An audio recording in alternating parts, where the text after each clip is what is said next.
محترم پیارے بھائیوں، ابھی آپ نے چند دنوں پہلے سوشل میڈیا میں ایک ویڈیو گشت کرتی ہوئی دیکھی ہوگی۔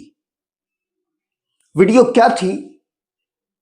میں آپ کی خدمت میں حاضر کرتا ہوں۔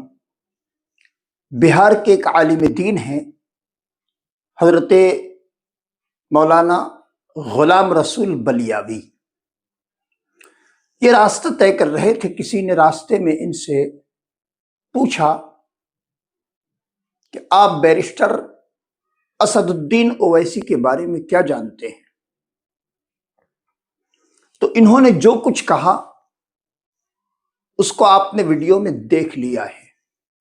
میں اس پر مزید تبصرہ نہیں کرنا چاہتا، صرف اتنا کہہ کر آپ کی توجہ کا طالب ہوں۔ مولانا غلام رسول بلیاوی نے یہ کہا میں نہیں جانتا۔ غلام رسول بلیاوی کسی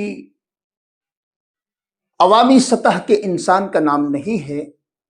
بلکہ یہ ایک عالم دین ہے، اور عالم کے متعلق اللہ تبارک و تعالیٰ کے پیارے محبوب دانائے غیوب صلی اللہ علیہ وآلہ وسلم نے ارشاد فرمایا، علماء ورثۃ الانبیاء، علماء انبیاء کے وارث ہیں۔ باپ جھوٹا ہو تو اولاد جھوٹ بول سکتی ہے، اس پر کسی کو کوئی اعتراض نہیں ہوگا، لیکن علماء انبیاء کے وارث ہیں، کیا کسی نبی نے جھوٹ بولا ہے؟ جو مولانا غلام رسول بلیاوی بے تکا جھوٹ بولے جا رہے ہیں کہ میں ان کو نہیں جانتا۔ یاد رکھیں، علاقہ بہار میں جہاں کی یہ باشندہ ہیں، ممکن ہے بہار کی عوام میں کچھ لوگ ایسے آپ کو مل جائیں گے جو غلام رسول بلیاوی کو نہ جانتے ہوں، لیکن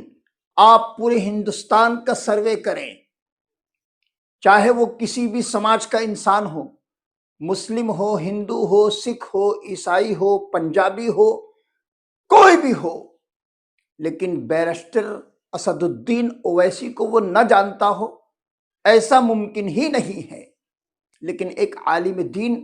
اور اس قدر حسد، جناب غلام رسول بلیاوی صاحب، آپ میرے ہم مسلک ہیں، ہم عقیدہ ہیں، اسی لیے میں بڑے ہی ادب و احترام سے آپ کا نام بھی لے رہا ہوں، لیکن آپ نے جو حرکت کی ہے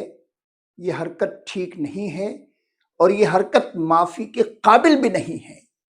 آپ ایک سنی صحیح العقیدہ مسلمان کے تعلق سے اس طرح اپنے دلوں میں بغض و عداوت رکھ رہے ہیں، یہ بغض و عداوت آپ کو تباہی کے عمیق گڑھے میں لے جائے گی۔ آپ نے جو کچھ کیا ہے، یا آپ اپنے ضمیر سے پوچھیں، آپ نے کس وہم و گمان میں یہ باتیں کی ہیں؟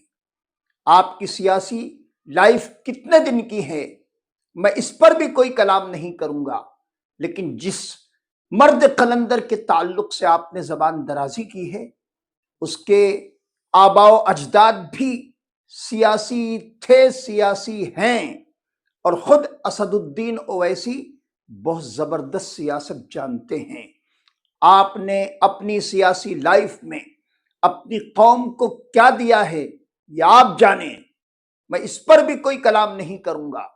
کہ آپ نے اپنی جتنے بھی سال کی سیاسی لائف ہے، آپ نے بہار کی قوم کو، بہار کے مسلمانوں کو کیا دیا، سوائے بہار کے مسلمانوں کے ووٹ بیچنے کے آپ نے کچھ بھی نہیں کیا۔ ورنہ آپ کی جو سیاسی لائف ہے، آپ نے بہار کے مسلمانوں کو کتنے کالج دیے، کتنے ہاسپٹل دیے، کتنے قبرستان دیے؟ ہاں قبرستان آپ نے دیے ہوں گے، لیکن آپ نے ایک بھی ہاسپٹل نہیں دیا، ایک بھی کالج نہیں دیا۔ لیکن جس مرد قلندر کے خلاف آپ زبان درازی کر رہے تھے، اس مرد قلندر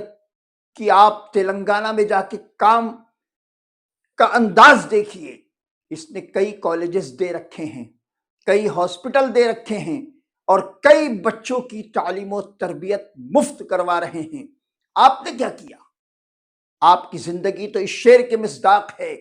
کل نہ پوچھا تو آج پوچھے گا، کل نہ پوچھا تو آج پوچھے گا، وقت سب کا مزاج پوچھے گا، اور نسل نو کو دیا ہے کیا تم نے، یہ بدلتا سماج پوچھے گا۔ خدارا قوم کو لڑانے کا کام بند کیجئے، آپ نے بہت فرقہ پرستی کا کام کیا،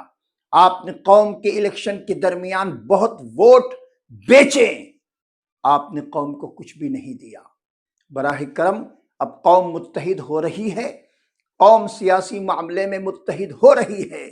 براہ کرم اپنی صلاحیتوں کو بالائے طاق رکھیں، اور اگر سیاسی منچ پر آپ AIM کی تائید نہیں کر سکتے تو خاموش رہیں، خلاف بولنے کی ضرورت نہیں۔ آج قوم میں اتحاد کی ضرورت ہے، اختلاف بہت آپ نے کروا کر قوم کو لڑوا لیا، اور اب سیاسی منچ پر ہمیں اپنے آپسی اختلافات کو ختم کر کے سیاسی میدان میں ایک ہو کر ہمیں حالات کا مقابلہ کرنا ہے۔ آپ ایک عالم دین ہیں، اسی لیے آپ کا نام بھی بڑے ہی ادب و احترام سے میں نے لیا ہے، اور آپ سے گزارش بھی بڑے ہی ادب و احترام سے کر رہا ہوں کہ براہ کرم براہ کرم براہ کرم اب قوم کے ووٹوں کا سودا نہیں، قوم کی قسمت بدلنے کا عزم کیجیے۔ رب تبارک و تعالی مجھے حق کہنے، آپ تمام کو حق سننے اور حق پر عمل پیرا ہونے کی توفیق عطا فرمائے۔